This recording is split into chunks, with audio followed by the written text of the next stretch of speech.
E seguimos estudando este livro do Dr. Inácio Ferreira, Novos Rumos da Medicina, volume 1 e 2. O que é obsessão? Obsessão é uma loucura psíquica, é a loucura sem lesão cerebral. É o desequilíbrio do espírito dominado por forças invisíveis, inteligentes, forças essas encadeadas e projetadas pelos espíritos pseudo-mortos. Nós não morremos. O corpo, que é matéria putrescível, esse sim é transformado. O espírito, porém, que é imortal, continua a viver, levando consigo todos os sentimentos bons e maus que armazenou durante a sua vida na matéria. Vivemos rodeados de entidades invisíveis aos nossos sentidos. São entidades que convivem conosco e tomam parte ativa nos empreendimentos a que somos obrigados a nos lançar na luta cotidiana. Essas entidades lutam conosco, nos incentivando para o bem, para o trabalho. Todavia, assim como nas necessidades da vida diária, somos rodeadas por elementos bons que nos auxiliam em tudo e por tudo, e elementos maus que nos procuram prejudicar. Também no espaço existem entidades más e nos perseguem, de todas as maneiras, procurando desorientar o nosso espírito. Os sentimentos são o apanágio do espírito, e o corpo humano é apenas a carcaça material da qual ele serve para poder viver a sua trajetória na Terra. Da mesma maneira que o ser humano necessita de vestir um escafandro para mergulhar e perscrutar por momentos as profundezas do oceano. Após a morte do corpo material, o espírito continua a viver, imbuído dos mesmos sentimentos que manifestava por intermédio da matéria. Desencarnado, torna-se invisível aos nossos olhos, porém está sempre ao nosso lado, agindo com seus fluidos e com a sua vontade, e quando age por maldade ou por vingança, ou mesmo por ignorância do seu estado, provoca o que se chama obsessão. O obsedado é aquele que sofre as consequências dessa perseguição. Os médios, então, como indivíduos mais sensitivos, na ignorância dessas coisas, são verdadeiros ímãs a atrair essas forças poderosas que vivem dispersas no espaço. O médium traz o papel do ferro imantado, a atrair poderosamente, mais poderosamente quanto maior a sua mediunidade, as limalhas de ferro que se agrupam em torno dos seus polos. O que é essa força de atração? Nada mais do que o fluido vital que ampara o organismo e ampara o espírito. Esse fluido está condensado no perispírito. Não o vemos, é verdade, como não vemos a força do ímã que atrai as limalhas de ferro, como não vemos a eletricidade, como não vemos Deus, mas sentimos o seu poder, deslumbrados pelos seus efeitos. São forças invisíveis e ainda desconhecidas, porém reveladas pela sua atuação. O espírito desencarnado conserva, por intermédio do perispírito, essa força poderosa que o acompanha na erraticidade, ou seja, no plano espiritual, impregnado ainda das mesmas ideias, tendo os mesmos hábitos da vida vegetativa, ou seja, da vida incorporada. Ele perde o corpo, porém conserva consigo o que sempre foi o seu apanágio. As mesmas dores, os mesmos desejos, os mesmos tormentos, a mesma maldade, os mesmos sentimentos bons. A gente sempre acha que quem morreu virou santo, né? Virou não, continua a mesma pessoa. Ligando os seus fluidos com os do sensitivo, está feito o contato.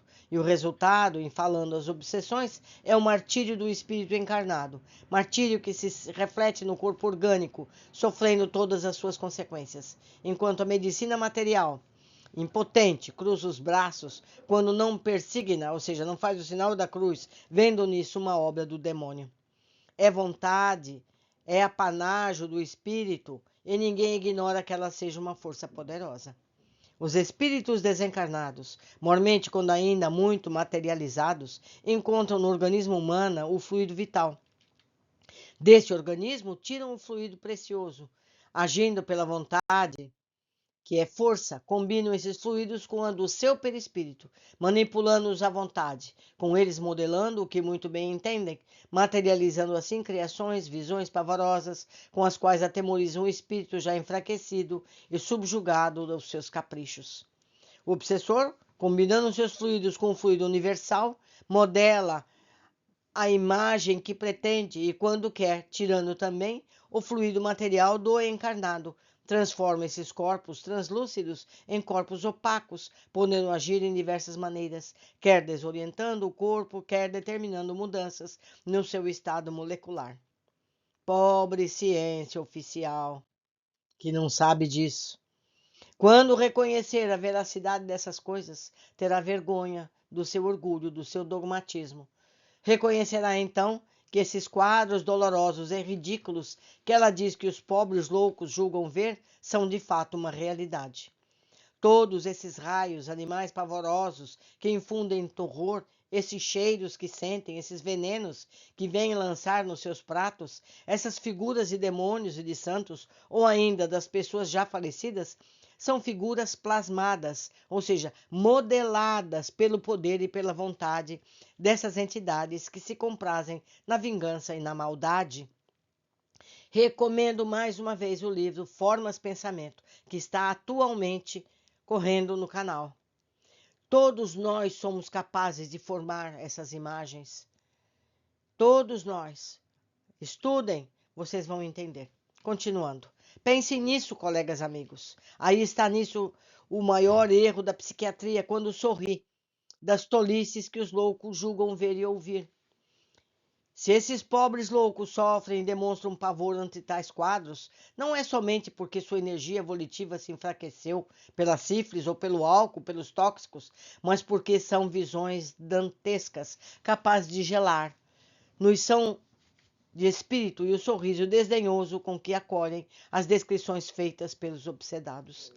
Sua vontade está enfraquecida, porque os fluidos do seu organismo diminuíram, sugados pelo inimigo invisível e que sobre eles teve maior poder, e com a capacidade de resistência diminuída, ipso facto, a vontade não pode também dirigir e impor a reação contra o obsessor. Não se riem também da sua falta de raciocínio, chamando-os de tolos, quando procuram subtrair essas perseguições. Se o raciocínio é o resultado da associação de ideias e essas derivam da fusão de imagens, as quais por sua vez representam a estereotipagem de um fato, podeis crer que o medo, o receio, o terror, a alegria ou a tristeza revelados por um louco, na maior parte das vezes, têm a sua razão de ser, porque de fato essas imagens existem. São plasmadas, são apresentadas a um bom médium vidente, pode descrevê-la em todos os seus pormenores, em todas as suas minudências. E esse médium não está louco, não é verdade, meus amigos?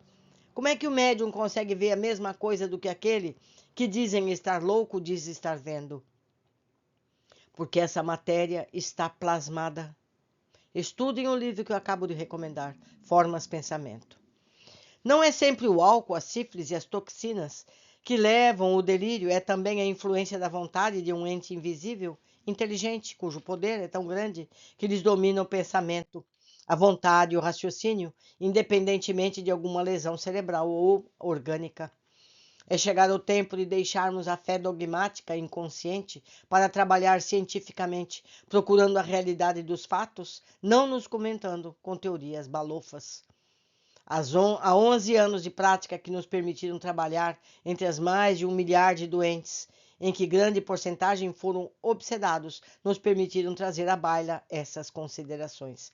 Eu lembro a todos que ele descreve aqui apenas esses 11 anos, mas ele continuou por décadas adiante, nesse mesmo hospital, com milhares de casos, não dezenas. Continuando. É o ABC para o início do estudo. Que os professores se apresentem para lecionar as diversas matérias, nas quais podem ser subdivididas nessas questões. Os alunos acorrerão em massa, pois a humanidade, cansada de lutar, de gemer, de estertorar, sem saber a finalidade da sua existência, está ávida de saber de onde veio, para onde vai, por que lhe foi imposta essa luta tremenda contra tantos elementos. Essa luta é tão intensa que a obriga a derramar lágrimas de dores e lágrimas de sentimentos, forçando-a por vezes, no auge do desespero, a levantar a cabeça e olhar para o espaço infinito, à espera de alguém que ela não vê, mas sente a grandiosidade dos efeitos que a circundam.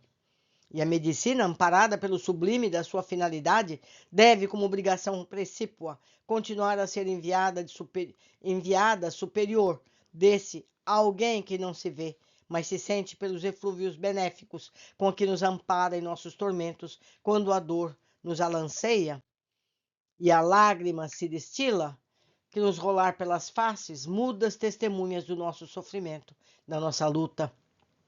Mais exemplos? Prossigamos, que será no próximo vídeo. Traremos a continuação deste capítulo. Quando o capítulo é muito grande, para não cansar a todos, eu divido em mais de uma leitura.